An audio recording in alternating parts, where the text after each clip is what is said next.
Bonjour à toutes et à tous. Bienvenue dans On parle santé.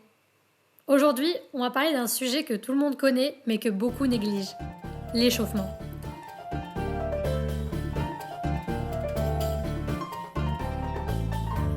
Que ce soit avant un entraînement, avant un match, une séance de sport entre amis ou même une reprise après une pause, l'échauffement est souvent vu comme une perte de temps. À un moment qu'on écourte ou même voire qu'on supprime. Et pourtant, c'est probablement l'un des gestes les plus simples et les plus efficaces pour préserver son corps. Je précise tout de suite, je ne suis pas médecin, je suis juste étudiante en kinésithérapie.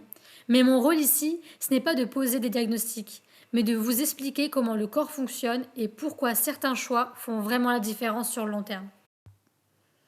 Mais alors, pourquoi s'échauffer concrètement? L'échauffement, c'est pas juste faire monter un peu le cardio, c'est une préparation progressive du corps à l'effort. Quand vous commencez un sport à froid, vos muscles sont moins souples, vos tendons sont plus rigides et vos articulations elles sont moins lubrifiées. Également, votre système nerveux il n'est pas encore prêt à coordonner des mouvements rapides ou précis. Donc justement, le fait de s'échauffer, ça va vous permettre d'augmenter la température musculaire, mais aussi d'améliorer l'élasticité de votre peau, des tissus, et d'activer les articulations. S'échauffer, ça va également permettre au cerveau de se préparer à l'effort à venir. Donc en résumé, ce qu'il faut comprendre, c'est que le corps comprend ce qui va lui être demandé et va s'adapter progressivement. Et le corps adore la progressivité. Prenons quelques situations parlantes. Au football, par exemple, comme au rugby, on enchaîne des sprints, des changements de direction et de contact. Sans échauffement, les muscles postérieurs de cuisse, donc les fameux ischio-jambiers, sont particulièrement exposés. Résultat, élongation, claquage, voire déchirure. Et c'est souvent là qu'on entend la phrase mythique « je me suis fait les ligaments », alors que ce sont parfois les muscles qui ont lâché en premier. Autre exemple, en course à pied. Surtout dans les premières minutes, les mollets, le tendon d'Achille et les genoux encaissent de fortes contraintes. Un départ à froid augmente le risque de tendinopathie ou encore de douleurs chroniques. Et non, spoiler alerte, on ne court pas un marathon sans entraînement, même avec beaucoup de motivation et un bon mental. Autre exemple, en sport de raquette, comme le tennis ou le badminton. L'épaule, le coude et le poignet sont très souvent sollicités. Et sans activation spécifique, des douleurs de type tendinite peuvent s'installer, parfois même pour plusieurs mois. Et enfin, en musculation, le fait de soumettre un muscle froid directement à une charge lourde, c'est le combo parfait pour la blessure. Faux mouvements, compensation ou encore surcharge articulaire. Peu importe le sport, le corps n'aime pas la brutalité. Il a besoin de progressivité.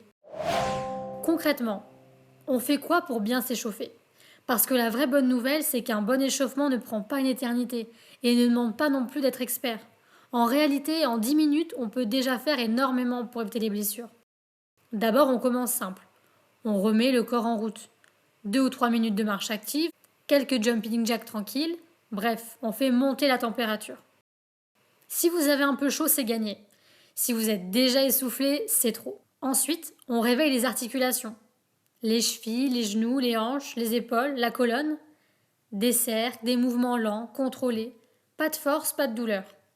L'idée, c'est de redonner de la mobilité, pas de forcer pour forcer. Et puis, on passe à l'essentiel. On active les muscles qui vont vraiment travailler. Avant de courir, quelques montées sur la pointe des pieds, des petits squats, 2 ou 3 accélérations progressives. Avant la musculation, des mouvements à vide, une charge très légère. On prépare le geste avant de changer. Avant un sport de raquette, par exemple, on mobilise l'épaule, le coude, le poignet. On répète le geste, mais doucement. Toujours la même règle. On commence à faible intensité et on augmente progressivement.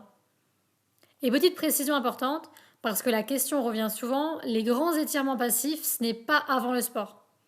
Avant l'effort, on bouge. Et après l'effort, on s'étire. Le message clé à retenir, c'est que s'échauffer, ce n'est pas faire un peu n'importe quoi pendant 5 minutes. C'est envoyer un message clair à son corps. S'échauffer, c'est pas perdre du temps. C'est pas une option, c'est pas quand on a le temps, c'est respecter son corps. Quand on pratique un sport, on lui demande de la performance, de la puissance, mais aussi de l'endurance. Et la moindre des choses, c'est de lui donner les moyens de répondre correctement. En tant que futur kinésithérapeute, je peux vous dire une chose. Beaucoup de blessures que l'on soigne auraient pu être évitées. Alors la prochaine fois que vous êtes pressé, que vous avez envie de commencer direct, posez-vous la question. Est-ce que ces 10 minutes d'échauffement ne valent pas des semaines d'arrêt? Merci d'avoir écouté On parle santé. Prenez soin de vous, de votre corps et à très vite pour un prochain épisode.